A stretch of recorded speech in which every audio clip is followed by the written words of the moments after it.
তাদেরকে আমার আসসালামু আলাইকুম এবং খায়রুল আক্তার আপনাদের ভোটে আপনাদের সহযোগিতায় নবনির্বাচিত মহিলা ভাইস চেয়ারম্যান। আজকে হচ্ছে আমি আমার চেয়ারে বসেছি, চেয়ারটা হচ্ছে আপনাদের দেওয়া। আর আমি সত্যি অত্যন্ত খুশি হয়েছি যারা আমার এই চেয়ারে বসার অধীর আগ্রহ ছিল। আসলে আমার মনে হচ্ছে আমার চাইতে বেশি উনাদের আগ্রহ ছিল যে আমি কোন দিন বসি চেয়ারটাতে। তো আমাদের মিটিংও চলছে, আমি 2 মিনিট একটু ছুটি নিয়ে আসছি এখানে, যারা যেহেতু আমার জন্য সবাই অপেক্ষা করেছিল।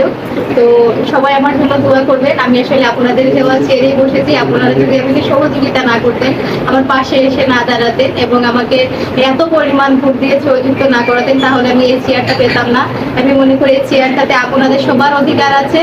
তো আমি আপনাদেরকে দাওয়াত দিলাম, অবশ্যই আমার যারা শুভাকাঙ্ক্ষী আছেন তারা অবশ্যই আসবেন, আমার সাথে দেখা করে যাবেন, কথা বলে যাবেন এবং আমিও পর্যায়ক্রমে হচ্ছে আপনাদের সবার সাথে দেখা করব, কথা বলবো এবং